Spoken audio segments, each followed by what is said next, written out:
Welcome to Through the Table Podcast Wrestlepalooza featuring Rick, Tom, Brian, and JL.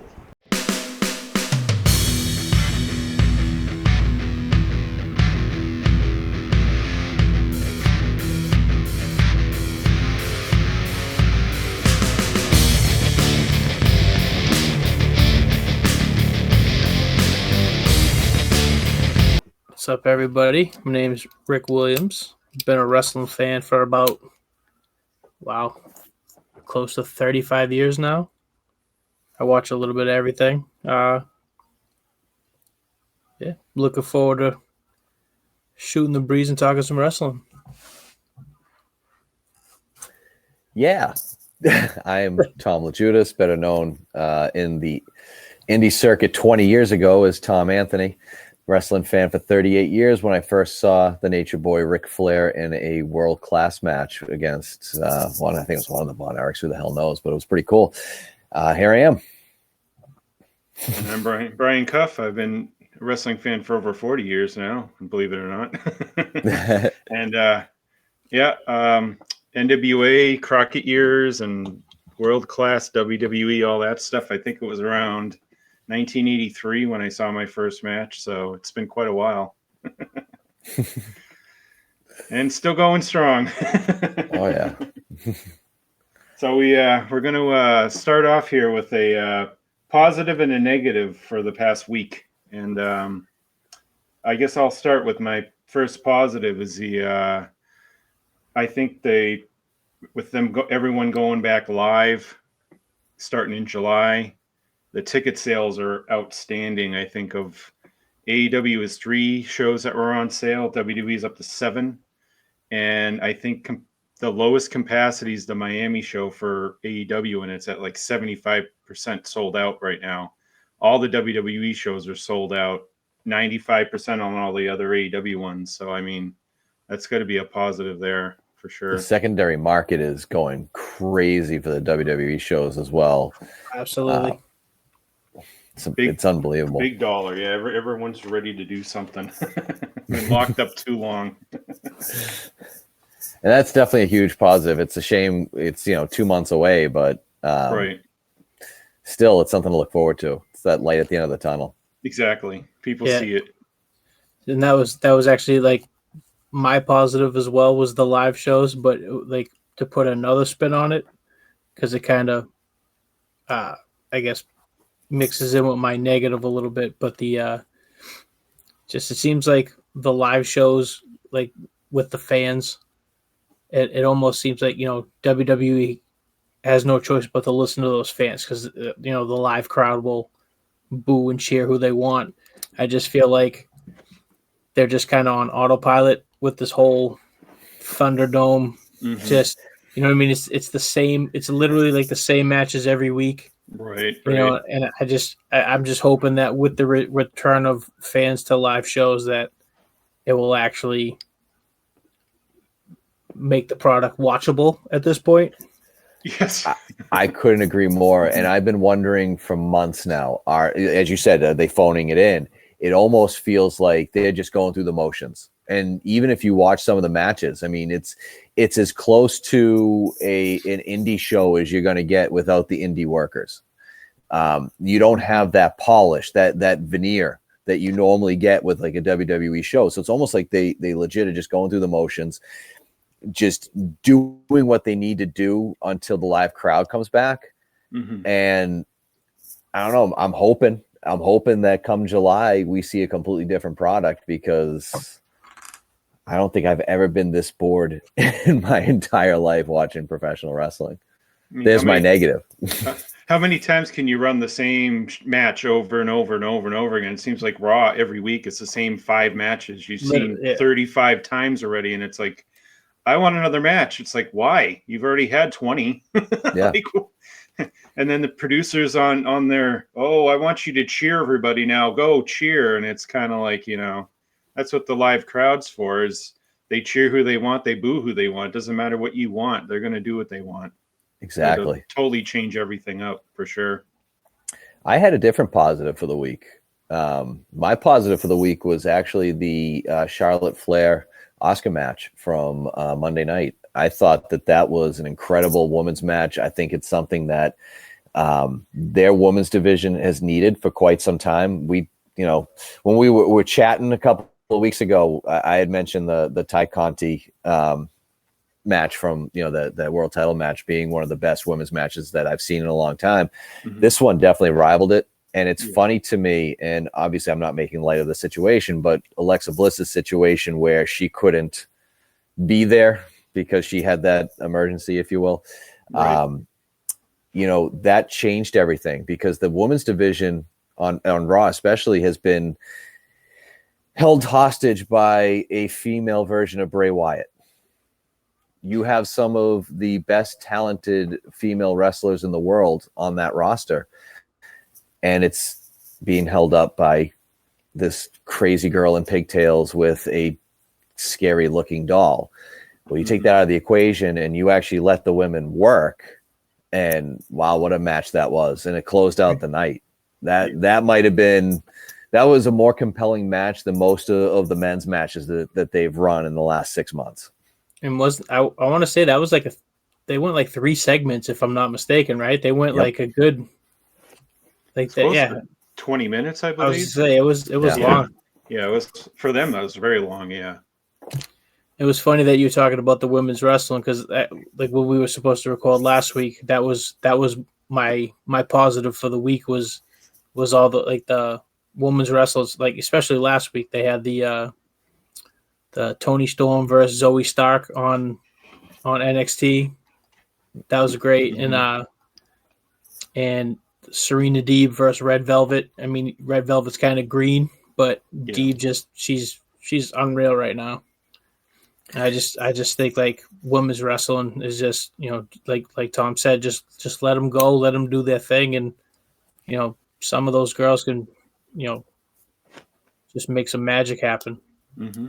I'll tell you this: I think that one of the two, whether it's WWE or AEW, needs to take advantage of some of the TV time that they're getting and run a 1-hour show for the women.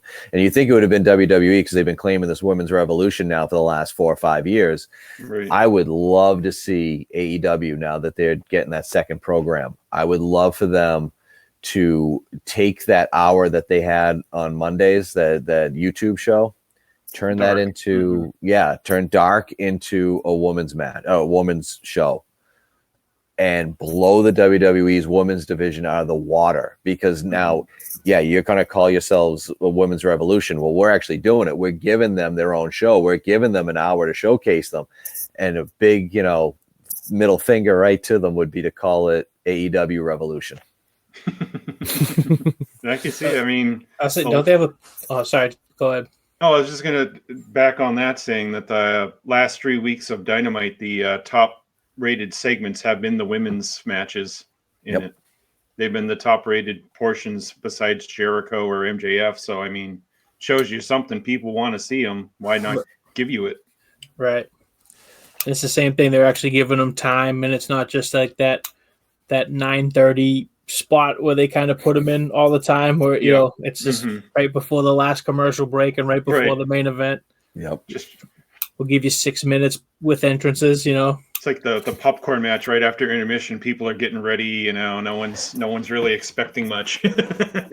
mean the old school Coco Beware matches? Pretty much, yeah.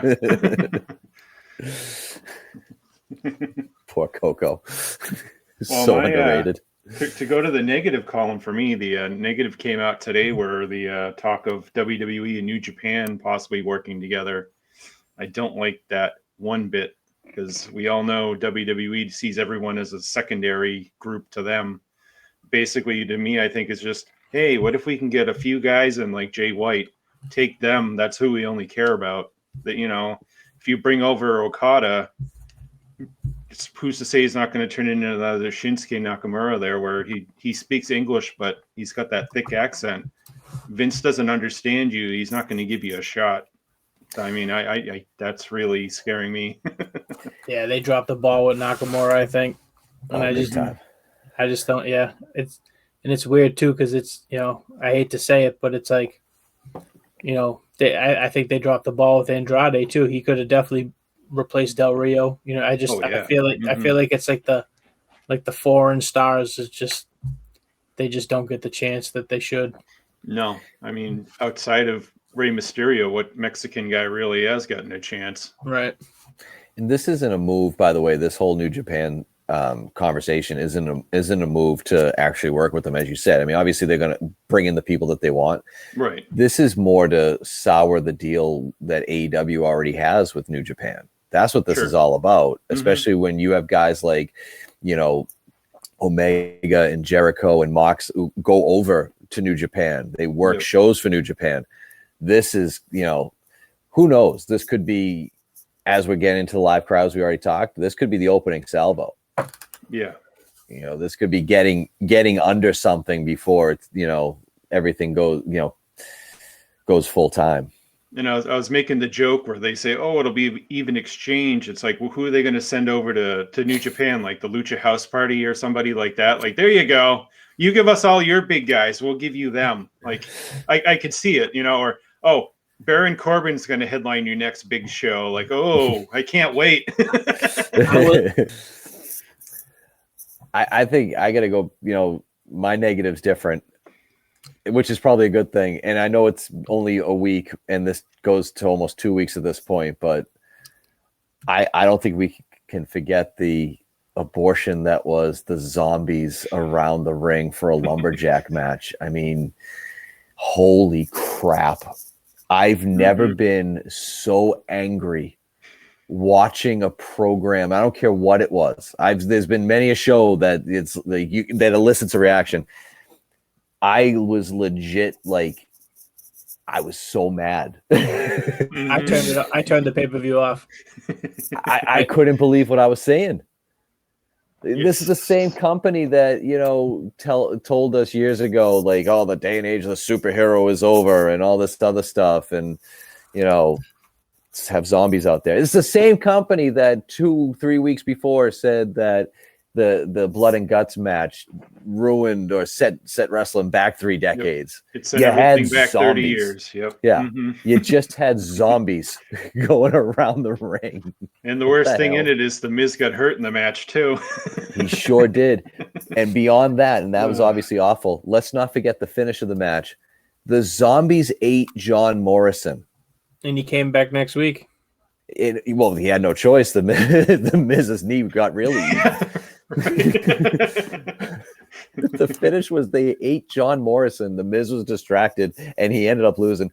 I feel so bad for Damian Priest. Here's a guy who's been working his ass off his entire career, trying to get to where he's at right now, and he's dealing with zombies. And nothing against the Miz and Morrison. I don't think there's ever been anybody whose cardiovascular work is as good as John Morrison's in the history of professional wrestling. The Miz, for the fact that he's a you know, real world guy and has done what he has done is unbelievable. So I'm not taking anything away from those two guys. Sure. But they're comedy guys at this point. That's what they are. They're the comedy guys. Man, I feel bad for Damian Priest because I think that he has a potential of being a big star and a breakout star soon. Yeah, he's just got to deal with this. Yeah. I just it does suck that it's like literally the first 2 things you're doing on the main roster is you're Bad Bunny's friend and you're messing with zombies. And it's like, you know, what's next? I mean, I guess he's not Keith Lee at the moment, but you know. Oh, poor Keith Lee. Oh man, they made him wear a shirt. That's just, you got to feel bad for the man there. And then Vince tells a 15-year veteran he's not good enough and needs to go back to school at the training center. Yeah, that's wild. But yeah, my negative for the week was actually, it's kind of what Tom said earlier. I just Raw, and I'm not watching SmackDown right now, but like just lately, Raw and SmackDown have just been just unwatchable. Like I can't even remember the last time I actually watched a full 3-hour Raw or a 2-hour SmackDown. It's just like, you know, like we were saying, it's the same stuff every week. It's like, I love Cedric Alexander. I think he's great, but there's only so many times I can see him yelling at Shelton Benjamin before I just don't care anymore. Like, it's Well, that's the big thing. They had a match where, all right, I beat you, but then he's after him the next week like that match never happened. It's like they forget what they write the week before and they just forget about it. It's ridiculous. The only interesting storyline right now, Brian, I was saying this to you earlier, is the Samoan Mafia. Mm-hmm. And I think that they could have, even in this storyline, I think there's things they could have done better. Like I said to you before, you have Samoa Joe on the roster at one point, and this is a guy that he's not part of that family. He's one of the few Samoan wrestlers out there that's not related to any of them. Mm-hmm, he would have been a great addition to this Mafia. And what you do is you have him going to guys like Adam Pearce, and he's giving them bits of information. And eventually one of the Usos finds out about this. He's the rat. He's the snitch. Oh, they could have done so much with this, but and you could have had that over the headset where he comes back from a break and he's talking in the headset, oh, hold on, I'll be right back, and you don't know what's going on right away. That would have been a perfect storyline. Because wasn't he doing that remember, like there was like a few weeks where he was like being real, just he was kind of, you didn't know what was going on with him, right? Yep. And then all of a sudden, done. They just forgot about it. Yeah. Mm-hmm. There's been a lot of storylines like that lately.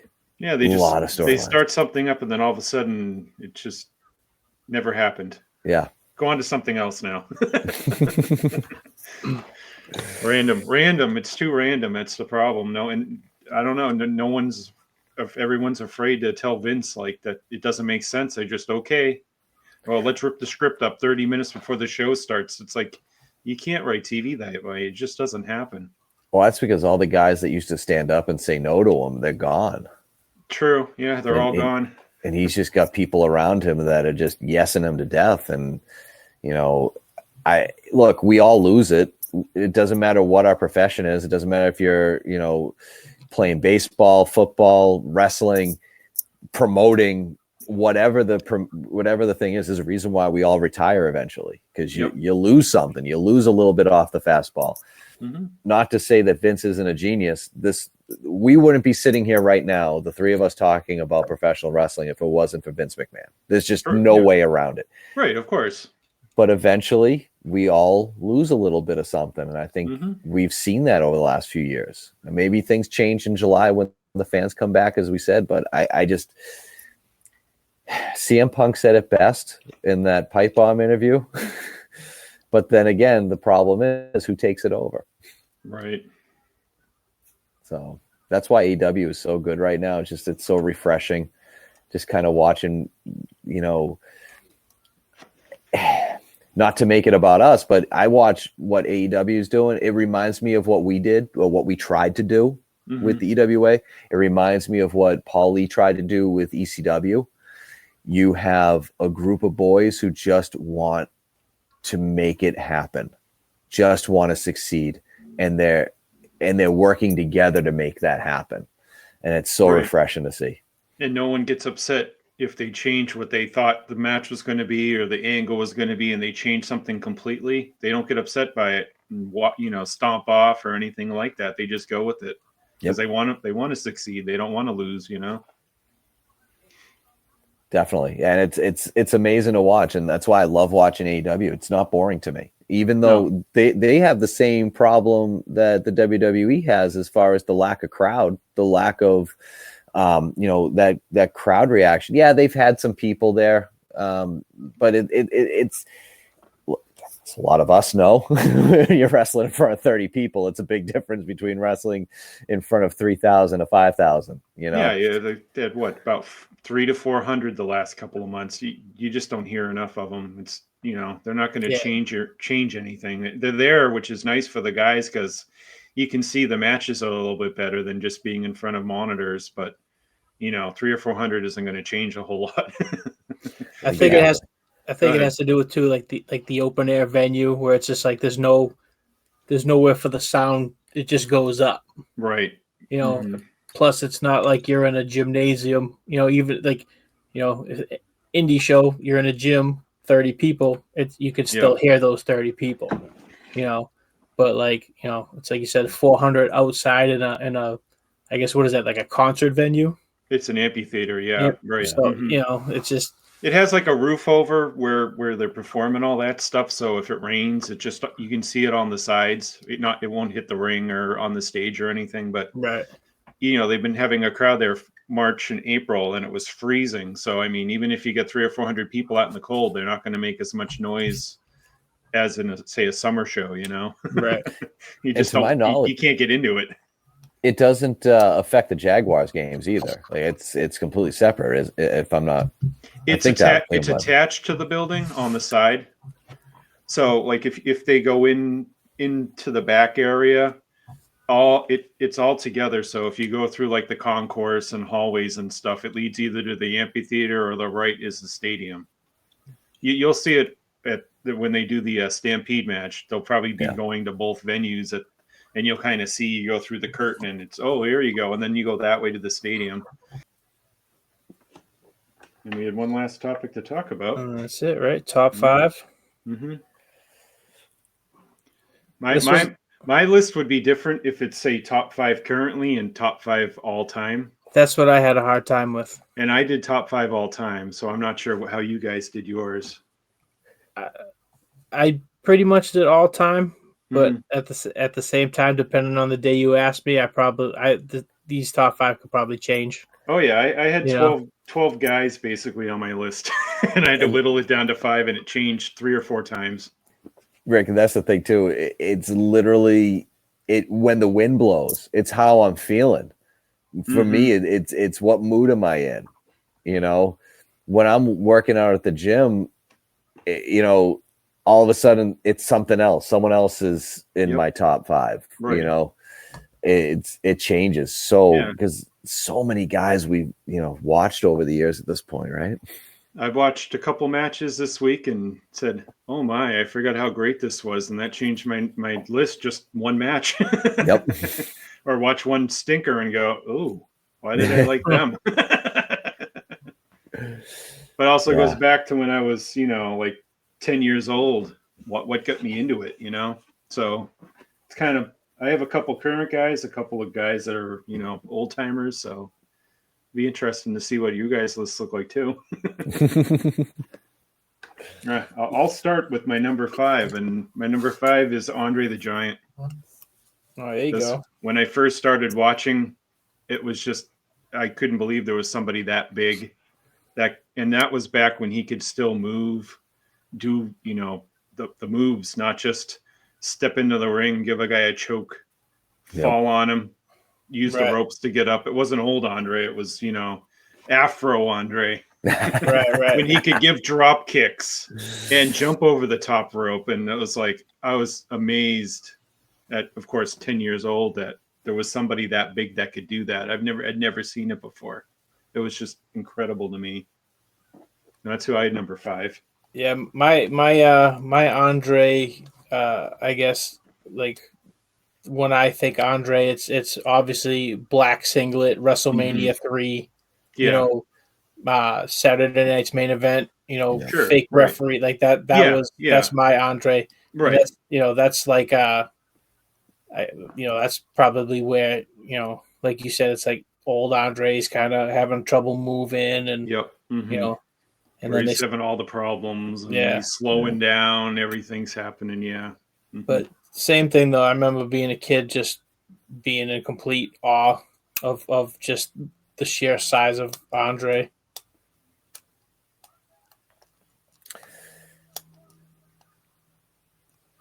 But so let's see. What's your number 5? I'm gonna go number 5. My number 5 is Cesaro, or AKA Claudio Castagnoli. Just no matter what he does, ever since the first time I've seen him, the guy's just been amazing.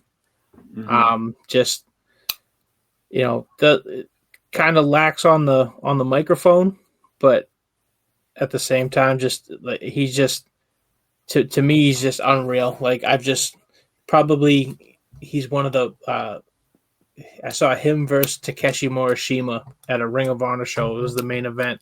Mhm. Probably one of the best matches I've ever seen live. Like it was unreal. The guy's he's a freak of nature.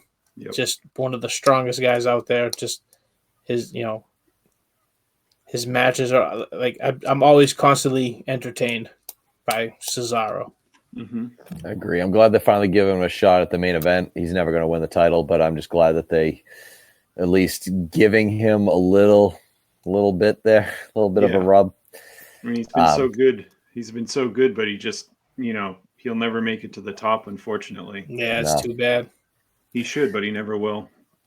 Number 5 for me is somebody who unfortunately never made it to the top either. But if you go back and you look at some of his matches, especially his earlier matches, I mean, there was nobody, in my opinion, that had that mix of athleticism, but also had that it factor. Brian Pillman. Mm-hmm. Brian Pillman's number 5 for me. And not only when he was flying Brian was he as good as he was, you put him in a tag with Austin. Yep. Now he can do tag matches. They're doing all these really cool things. You break them up. He completely changed the business. Everyone credits the NWO for giving everyone guaranteed contracts, and rightfully so. They changed the business. Hogan changed the business. Steve Austin and The Rock changed the business. Brian Pillman changed the business because Brian Pillman turned it from everything is a work to, well, wait a minute. Wait, is this real? And the boys didn't even know. That's the best part. He worked his own locker room. That to me is genius because that's also, you're taking a huge risk. As we all know, you're taking a huge risk when you're pulling one over on the boys. But no, he's number 5 for me without a doubt. I would actually like to make him higher, but there's guys, in my opinion, that kind of shaped the business a little bit more. And I think had he not gone into that car accident and the spiral happened, I personally believe that he would be higher on my list, higher on everyone else's list, and I think he would still be talked about as one of the greatest of all times. Totally, yeah. I mean, that accident really hurt him bad. I mean, he could easily been nowadays still, even if he's not wrestling, out there. Yeah. Because he could talk. And he had that voice where it was just the raspy voice and everything. Like the whole package together was just outstanding. Oh yeah. No, he was unbelievable. Absolutely unbelievable. And complete tragedy at the same time. I love when he showed up in ECW. That was probably like my favorite era of Pillman was I mean, even though he was only in there for what? I think it was like 2 months, 3 months. It wasn't long. No, it was quick. I don't remember how long it was. And I don't even think he had a match. Right? I don't think he ever actually wrestled a match in ECW. I think it was just promos and him I believe insane. he did like a couple of matches. Did he? I think he did, but I don't think it was. I think it was just like an ECW arena show or something like that, right, against like Mikey Whipwreck, I believe. But it was like it wasn't even really a match. It was more just he was there, and I think he just went in there and fought him. It was kind of like when Austin was there. He only had a quick cup of coffee, like maybe a match or two. Yeah. The same thing. It was more of just to get his character over and play both sides for a contract. And boy, did he. We sure did. All right, well, I guess I'll go to my number 4, and it was Cactus Jack. Nice, good choice. When I started watching back in the days, and I saw him in AWA and World Class and diving off the top rope to the concrete and the outside with an elbow drop. You just never saw anything like that. And following his career to Japan, just insane death matches over there. WCW, where him and Vader had all those matches together, which were just crazy brawls. And I don't know how many times they both got hurt each other. And then, he finally made it to the WWE and had to change all the gimmicks to Mankind and Dude Love and everything. But no matter what he got, I mean, I was at the show where he beat The Rock for the world title there. I never thought that was going to happen, but he did it. I mean, all these characters and everything, and interviews and just everything all around, the whole package with them. Just one of those guys to me. Other than the 2013 World Series game that I went to, I've never heard a louder pop in my life than at the Worcester Centrum that night when Mick Foley won the title. The loudest pop, and nobody wanted to leave. If you remember, we all stayed in that arena, and no one wanted to leave. And the guys kept performing too. No one wanted to go anywhere. Yep, I know. That's impact right there. It shows you how much people cared for him. It's like it was an incredible performance, and just the crowd, everything, all about it, the whole match. I actually, and not to jump in front of you, Rick, but he's actually my number 4 too. Oh, nice. Funny. Nice. That's funny. Not that I'm copying you or anything. No, he was my number 4 as well for the same reasons. I mean, that you get that pop, it was deafening. It was absolutely deafening. It's something that I still remember to this day. And you get things like that. But, here's a guy who doesn't look like your regular wrestler. Just like a regular guy. Yep. Especially when he's doing the corporate mankind deal. He's got the shirt on, right? And the tie. He just looks like a regular guy, just a regular dude. But he is willing to do whatever it took. And it wasn't just about getting himself over. He's taken a pounding because he's trying to get his opponent to look good. Right. That's why he's killing himself night in, night out, is to get his opponent to look good. And pro wrestling, what people don't realize, pro wrestling and baseball are very similar. It's a team sport, but you're recognized as an individual. And you're only as good as the person you're in the ring with. And if you're not working with that person as a cohesive unit, as a team, neither one of you is going to look good. And Mick Foley sure as hell made damn sure everybody he stepped in that ring with looked amazing, to the point where they couldn't ignore how good he actually was. Great point. Yep, exactly. So I'm gonna piggyback off that. Mine's not, my number 4 is not Mick Foley. It's not. But it's like what Tom said. Speaking of regular guys, and it's someone that we talked about earlier. But my number 4 is actually Eddie Kingston. Nice. I've been a fan of Eddie Kingston probably like 2003, 2004, and it just I'm not quite sure why, but like it was just his interviews were always like, just even before I like heard him speak, I was just like, wow, there was something that drew me to him, and it was just, which is funny because like when I first started watching him, he's got the wife beater on and the pleather Puerto Rican flag pants, and he, what I mean, he's just looks like a total like just trash bag, like you know what I mean, like but there was just something about him, and just to finally see him in AEW getting recognition that he's just worked so hard for, and it's just kind of awesome to see.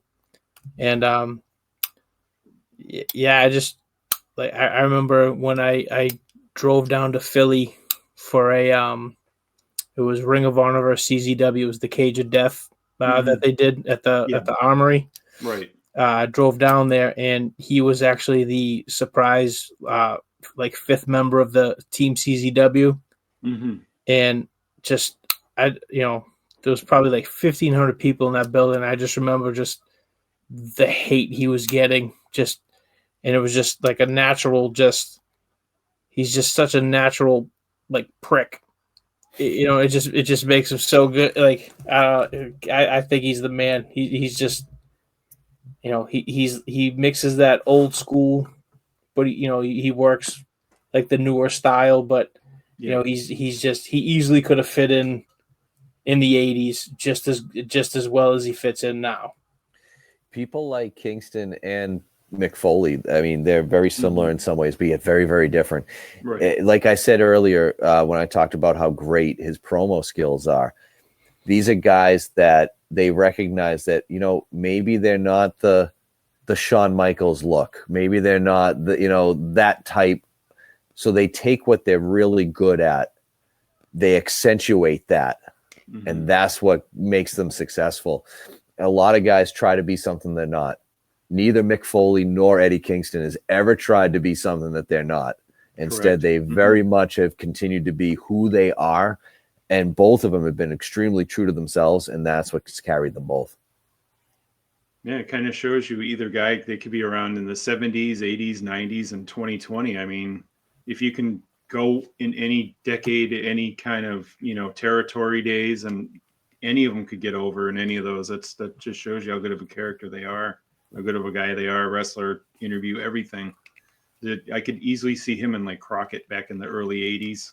Oh, He would absolutely. fit so well down, or even with Bill Watson, Mid-South, stuff like that. Memphis, he'd be all over that stuff. He'd be perfect for that style. And then today, I mean, look, he fits in right as well today. I mean, not many people can do that. Not everyone. Right, absolutely. Put like, Ryback back in the early 80s, he'd be stick out like a sore thumb. he would be Hercules Hernandez. Probably not even that good. Like Outback Jack. Corporal Kirshner. I was just gonna say Corporal Kirshner. Quick, Sarge is leaving. We need to have another Army guy. All right, well, let me go with my number 3 pick, which is a current day star, Kenny Omega. Because I remember seeing him back in DDT wrestling a 12-year-old girl. Depending who you talk to Cornette, it's a little baby, so, or a blow-up doll back in those days. And I thought, oh, that's funny. That's funny. And then him going to New Japan and how he got over so much there, and everybody he works with is, amazing matches, and Ring of Honor get over huge there. And of course in AEW, I mean, to me, he's one of the best wrestlers in the last 4 or 5 years. And for some reason, if I'll pick out a match, I'll always pick one of his matches. It seems like, and always go back to it. Yeah, the ones with Okada were just outstanding. And then didn't Meltzer break the mold for those ones? The first 6-star match in his ever was that match too. So I mean, it shows you something. Yeah, same thing. I remember watching Kenny in like early, PWG teaming with Chuck Taylor. The Men of Low Moral Fiber was their tag team name, I think. I think so, right? Yep. It's just kind of funny. Same thing. It's just I remember first looking getting the New Japan World and seeing Kenny as a top guy, and like they kind of pushed him after New Japan pushed him after AJ and like Nakamura, that whole those 4 guys left, and they didn't really have a choice. But it is kind of funny to see like Kenny Omega like as the top guy. It's just you would never have like thought that in 2005 that 10 years from now Kenny Omega would be the greatest wrestler in the world. Right, exactly. So, all right, I'll go with my number 3. My number 3 is actually pretty obscure, but he's one of my favorite indie wrestlers of all time. Super Dragon. Oh yeah, I know Super Dragon. Yep, just one of my absolute favorites. PWG. Just same thing, kind of like Eddie Kingston. Just the look. His look was fantastic, and just he looked like a luchador, and as much as he did like the luchador stuff, it just guy was just violent. You know what I mean? Just he could brawl, he could fly. For someone with a full face mask, like he really like can like portray emotion, like his like just selling in a full face mask like that is just it was just like and he's just all his matches were just I always always entertained no matter who he was wrestling. One of my favorites was the him versus Kazarian, PWG world title. Yep, I remember that one. Mm-hmm. And he was also on Team CZW. It was what was it? It was Super Dragon, Chris Hero, and Necro Butcher versus was Samoa Joe, BJ Whitmer, and I want to say it was Ace Steel or maybe Adam Pierce. And I think it was both, wasn't it? So, or maybe it wasn't Samoa Joe. Then I think it was Ace Steel, Adam Pierce, and BJ Whitmer. Yeah, I think That's was what before. it was. Right? So, yeah. Mm-hmm. And it was like a 3-on-3 just brawl. Like Yep. it was, It was wild, yeah. But yeah, Super Dragon is just from the first time I saw him, I always thought like he was just just the look, everything was just awesome. Mm-hmm. So my number 3 is kind of obvious for me. And I picked him because a lot of people have copied his style over the years, and you actually can still see that style today. Young Bucks, for instance, Dolph Ziggler, guys like that. Even there's others. I mean, look, at some point, people need to realize that the super kick is so outplayed at this point. Everyone's doing it. It's kind of like how we used to do the DDT in the EWA. But Shawn Michaels is my number 3. He's my number 3 because for so many reasons. One, obviously, if anybody can wrestle as messed up on drugs as well as he did, that's pretty impressive. But much like Motley Crue's Girls, Girls, Girls album, what would that have been if he was sober? But it seriously, though, everybody copies his style. There's so many mainstream wrestlers out there that have copied what he's done. It's kind of like listening to bands in the early 2000s trying to sound like Lane Staley from Alice in Chains. At some point, you got to put somebody like that in the top 5 because they're so copied and so overdone. Not only that, he may actually be one of the greatest in-ring technicians of all time. He may actually be better than Flair. I don't agree with the fact that when he came back after his 3-year absence that he was better.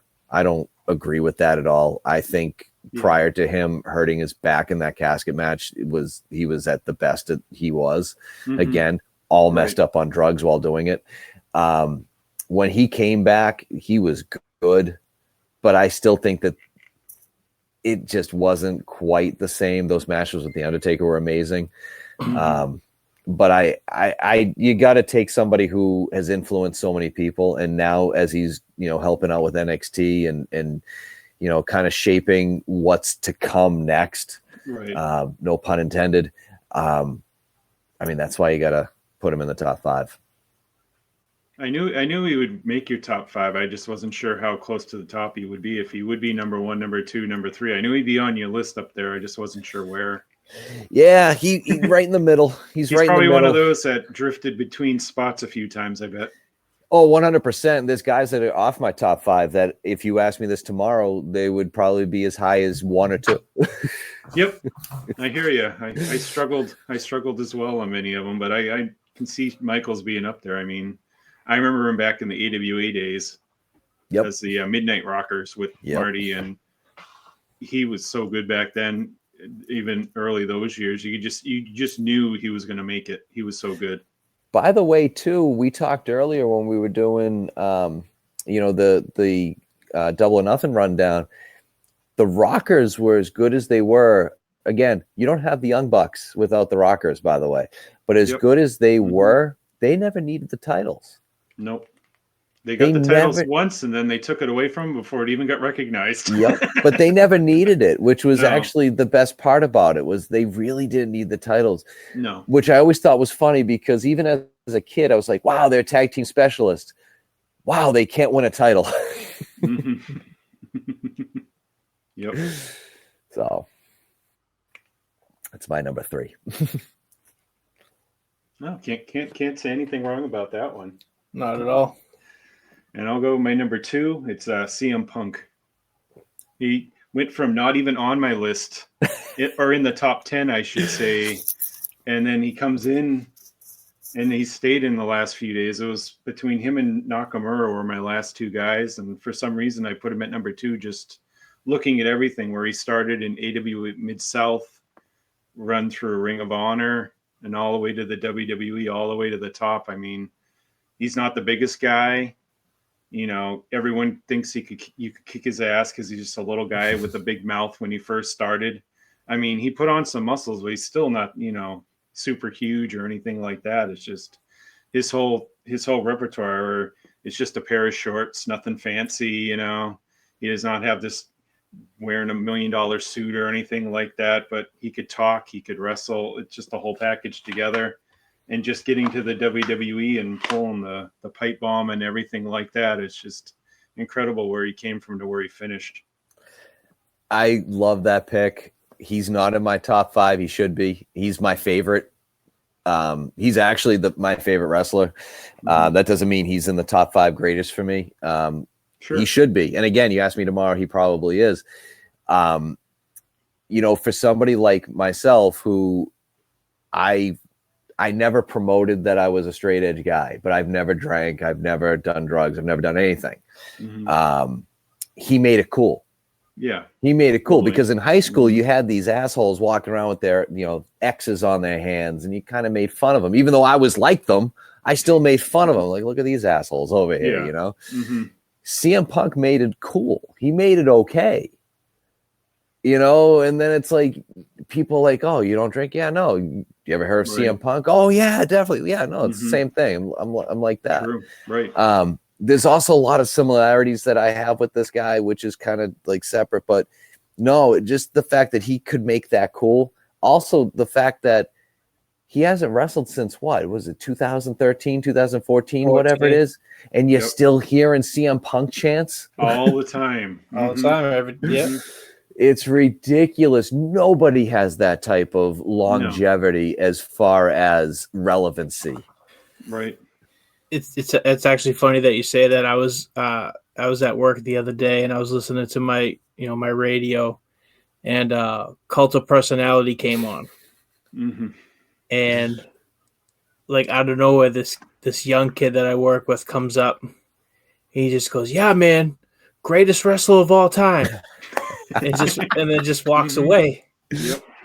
And then I just sat there thinking to myself, it's like, it took me a minute. And then I'm like, you know, this kid doesn't know that Cult of Personality is like a song. He thinks it's a WWE theme song, you know, and it's just, but it's like, even just that, you know, like you just by using a song that came out in late 80s, early 90s, give it, you know, somewhere in that range, yeah. But it's just, you know, and the fact that it's just, he's just synonymous with, like, you know, just like, I guess it brings, the casual fan in more, and same thing. It's just you know, something about his look, his attitude, and it just you know, makes you want to root for him.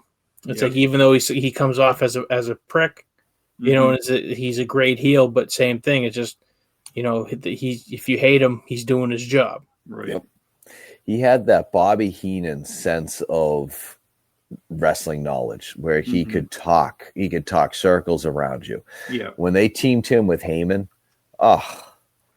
unbelievable. You know, like, it was money every single time. Do you guys remember, it was after a Royal Rumble, Kevin Nash, who horribly dyed his hair for this, he comes out, CM Punk's in the ring, and, you know, he's supposed to be Triple H's guy, and, you know, he wants to take CM Punk out. CM Punk talks circles around Kevin Nash. And if you guys remember, back in the day, Kevin Nash was a guy that you would consider one of the greatest talkers at that time. Right. And CM Punk made Kevin Nash look like, you know, a guy who needs a mouthpiece. Right. It made him look foolish. Yeah. Agreed. Not many people could do that to Kevin Nash. No. Is that the promo where every time he would try to talk, he would just start like fake puking in the ring? Was that the same? I think that's the same promo. I think it might have been. Sounds right. Yeah, there's one promo where, like, Triple H and Nash are trying to talk, and every time they try to talk, Punk's just in the ring with the mic going, and just,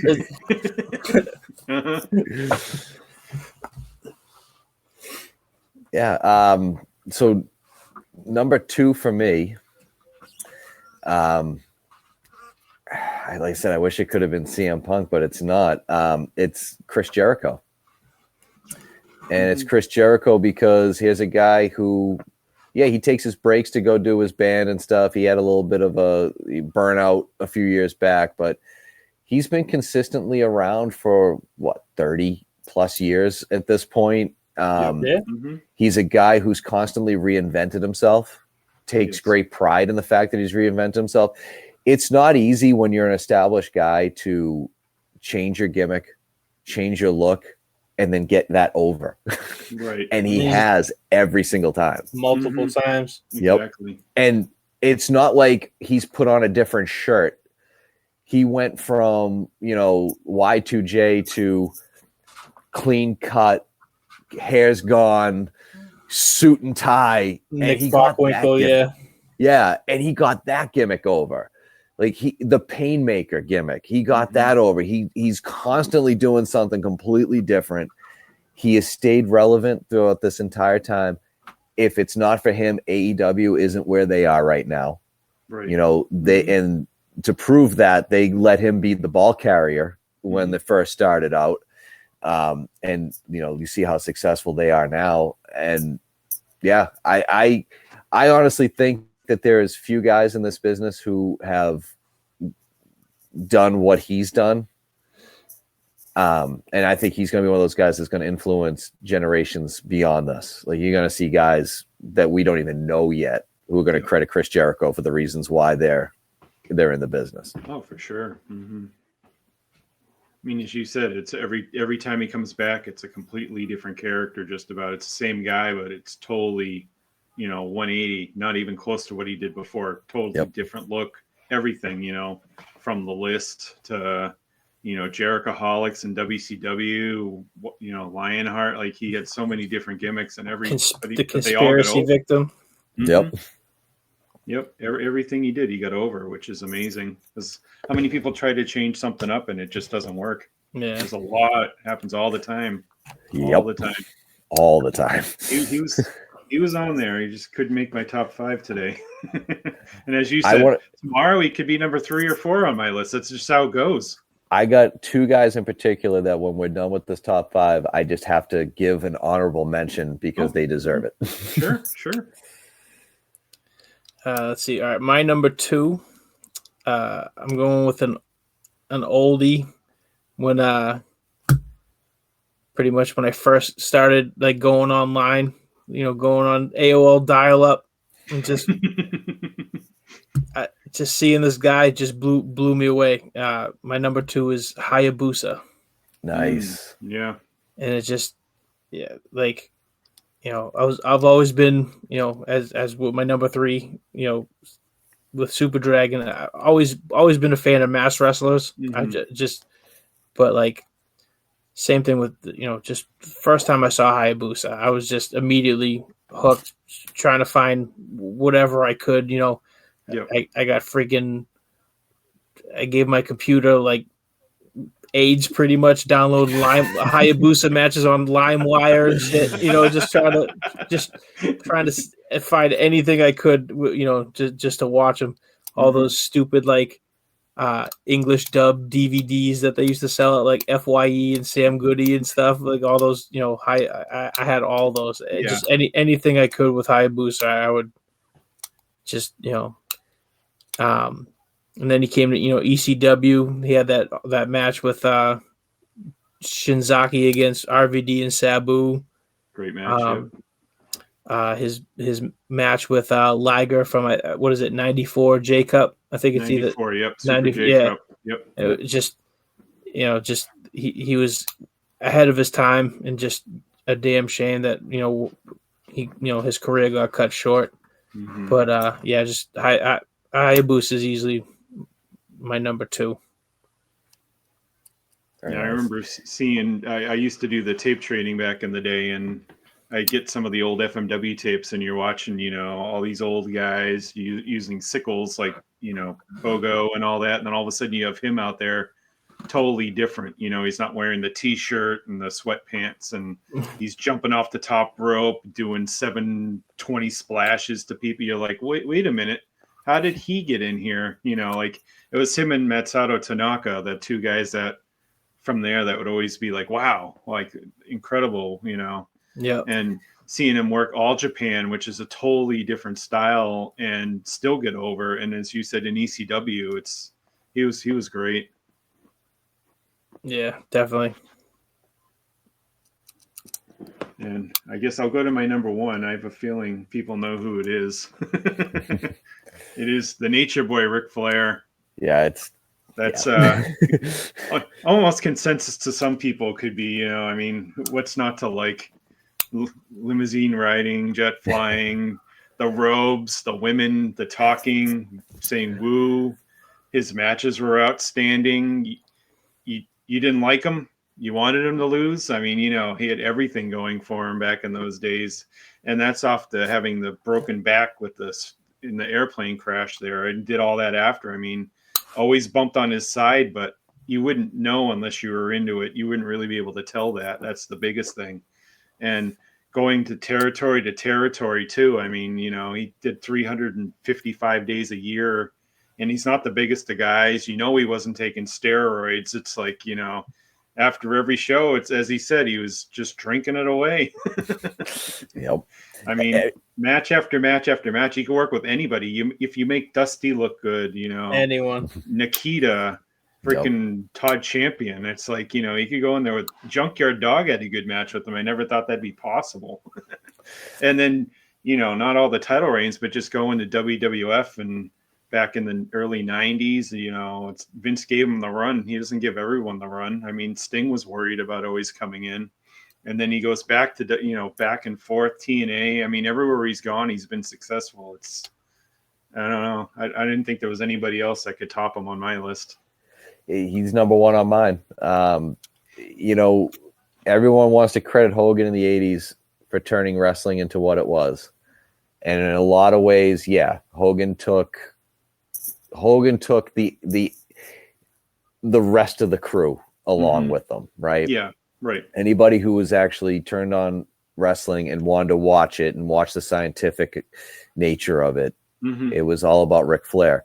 Yep. I was 5 years old. My brother and my sister were in the living room watching wrestling. They told me I was too young. I didn't leave. I sat there and I watched it, and it was a Ric Flair match, and I was hooked from that moment on. I actually remember so much from that day. I was hooked. Ric Flair, to me, without Ric Flair, there is no Shawn Michaels, which is why Shawn Michaels wasn't number one for me.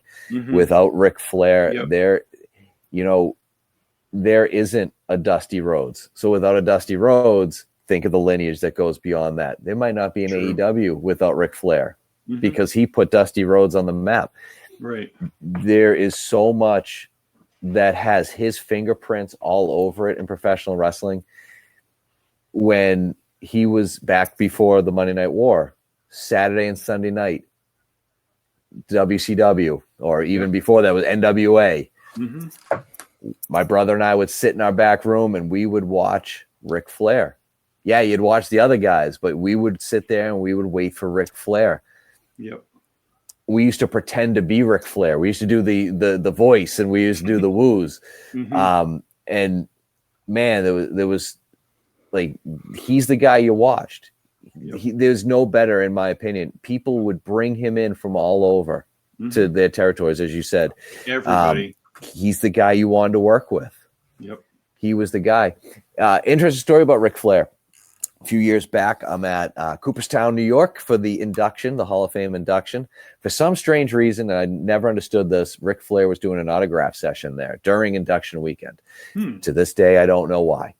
It's all baseball, but he's there. And by the way, Jimmy Hart's been there the last few years. 2020 aside, because they didn't have it, but Jimmy Hart's been randomly there. But Jimmy Hart's everywhere. He really is. My buddy John and I. I think he's been cloned. He probably has. My buddy John and I were coming out of this ice cream shop that's just right off of the main road. It's really good ice cream. I'd give him a plug, but I don't remember the name. But we're coming out. We got our ice cream cones. Two gentlemen at this time in our I think our late 30s at this point. We got our ice creams like little 7-year-old kids. Here's Ric Flair walking down the street, and he's got an entourage with him, and we just look at him again with our ice cream cones, happy as could be because we have our ice cream. And here comes the Nature Boy. He just looks over and goes, "I don't have time, boys. I don't have time." And he kept going. That was my Ric Flair interaction. Nice. With my ice cream cone. That's funny. So my number one is the Nature Boy Ric Flair. I piggyback on what you guys were saying. It's like Tom said, it's you had Hogan in the 80s, and it was like Hogan brought people with him, and it's just like I felt, and instead of like Hogan bringing everybody to him, it's like Ric Flair went everywhere. Mm-hmm. And like you said, it was just his job, even though he was the champion, it was his basically he was there to make the top guy in every territory that much more credible. Mm-hmm.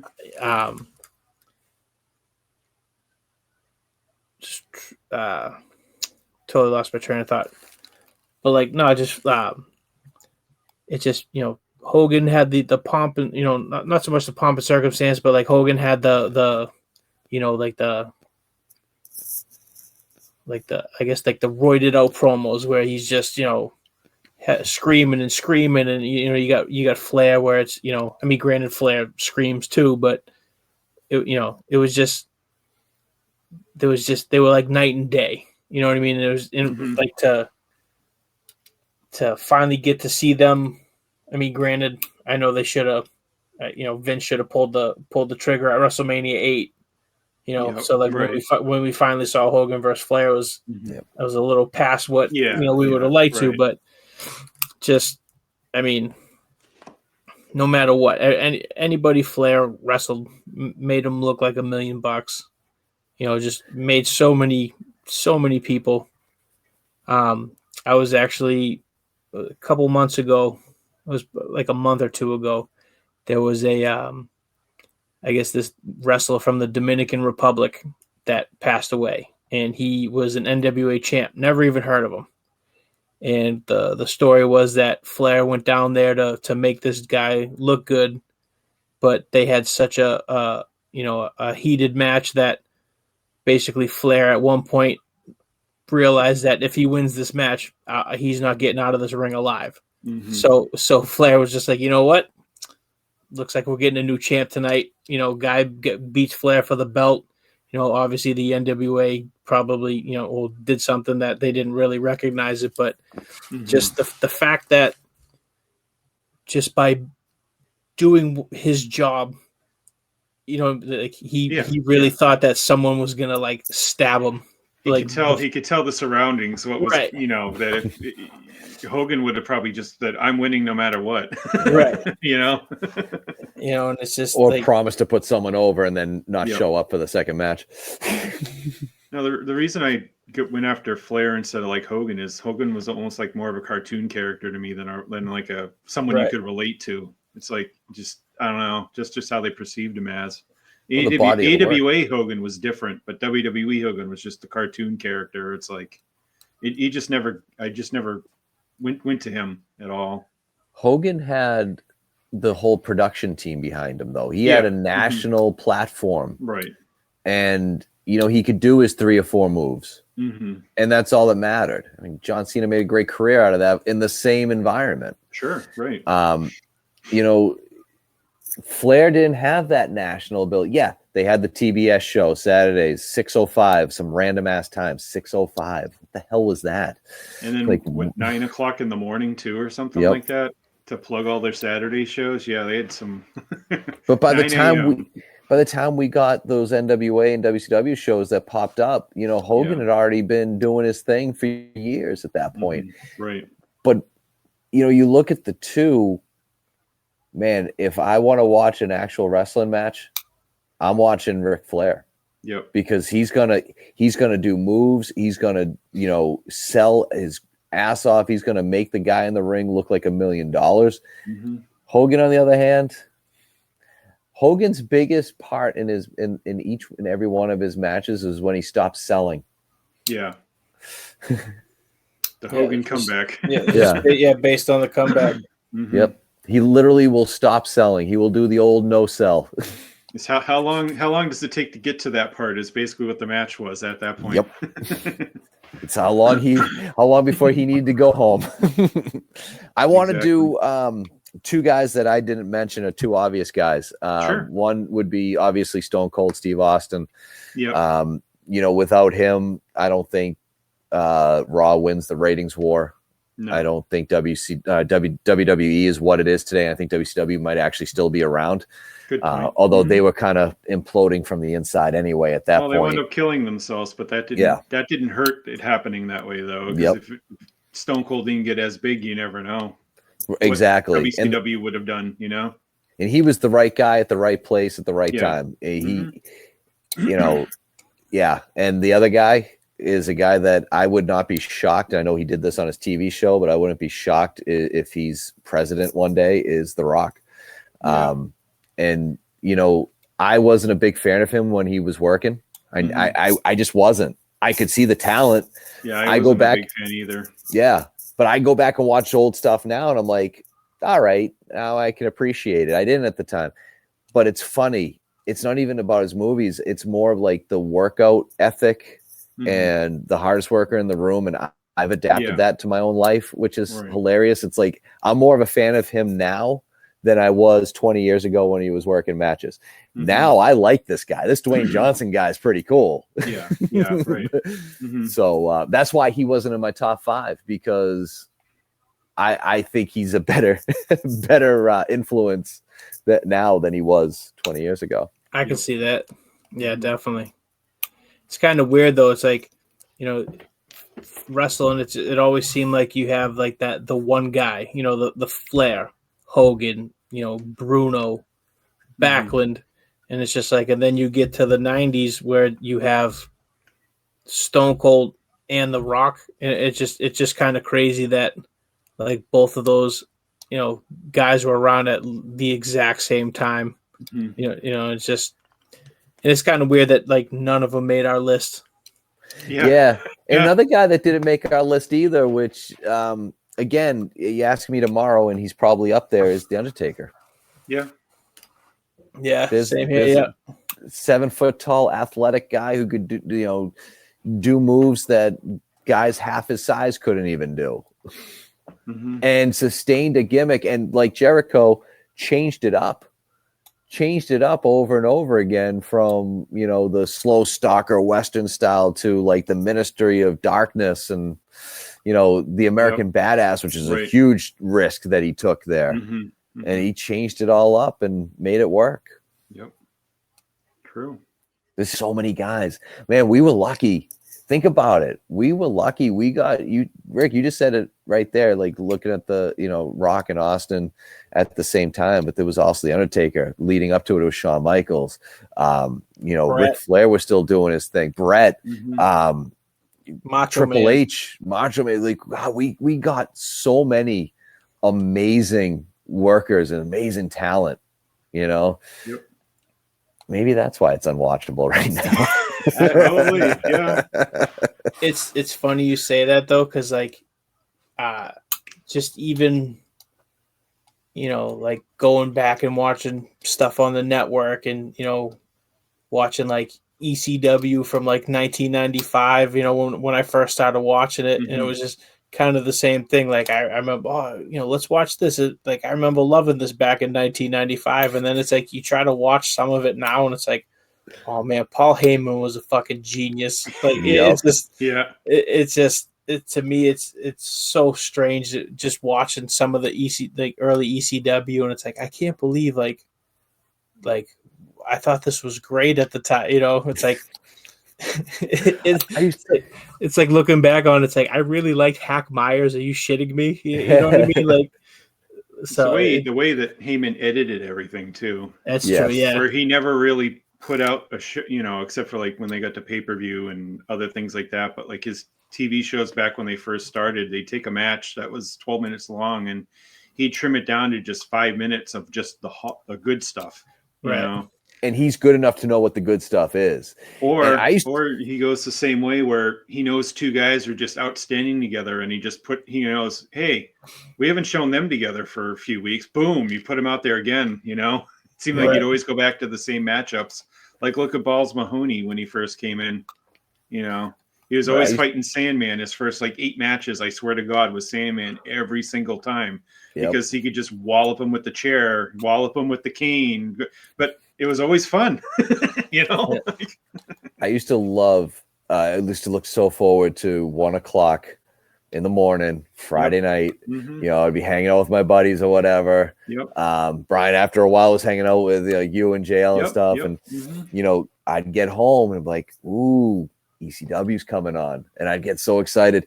But there was not just the wrestling. I love their commercial breaks. So it wasn't just typical commercial break. There was their commercial break for their merchandise, but they would use songs, like real songs. Like you'd have, there was a Metallica song that they always played, but their video packages. House of Pain had a new album coming out, Truth Crushed to the Earth, and they used to play Have Nots, which is the first single off that.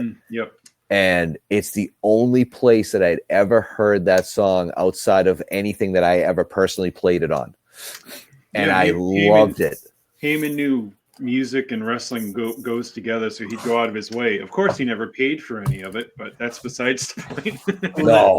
He'd intersplice, you know, the song with whatever wrestler it was that came out to that theme song, or just, you know, the Pulp Fiction vignettes there at the end of the shows where they would just 20 minutes of interviews. It's like, you know, just the crazy stuff he'd put out there. He knew people would like it. It's, you know.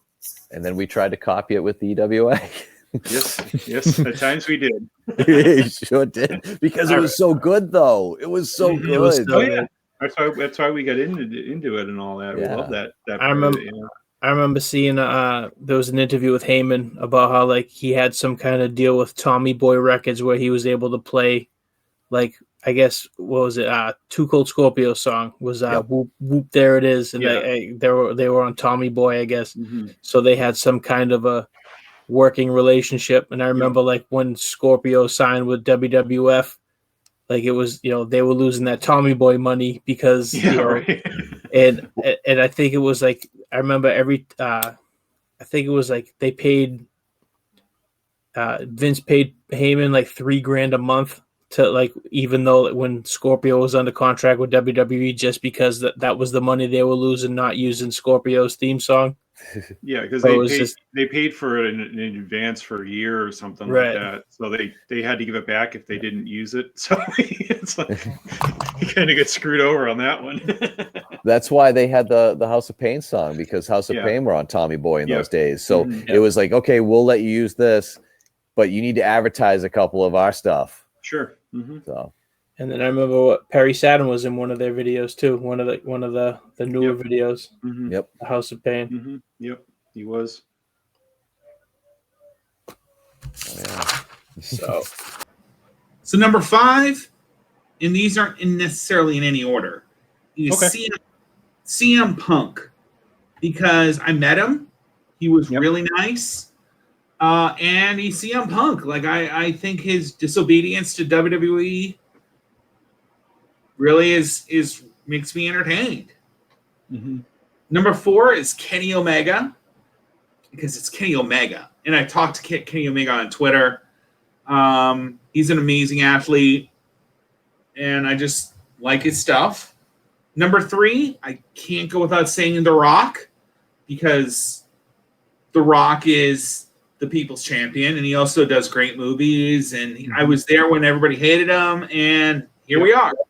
Right. Number 2, Shawn Michaels, the leader of Degeneration X for a while. He's Shawn Michaels. He could, everyone used to say he could carry a broom to a 5-star match. He was so good. And you'll never see another Shawn Michaels, and nor should there ever be another Shawn Michaels. Right. And then number 1 for me, Bret the Hitman Hart. Wow. Yeah, I met him, and he's another cool guy, and this is post-stroke, But right. Still, he was pretty good. He was really fun to talk to, and he his matches were amazing. Never mind the screw job. Oh no, yeah. I mean, that's not his doing. Yeah, and the Hart Foundation was great. I'll tell you one thing. What? The Rock and Bret Hart did not make anyone else's lists. Really? Yep. So I'm glad that I made him on my list.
Thank you for tuning in to Through the Table Podcast, Wrestlepalooza, featuring Tom, Rick, Brian, and JL.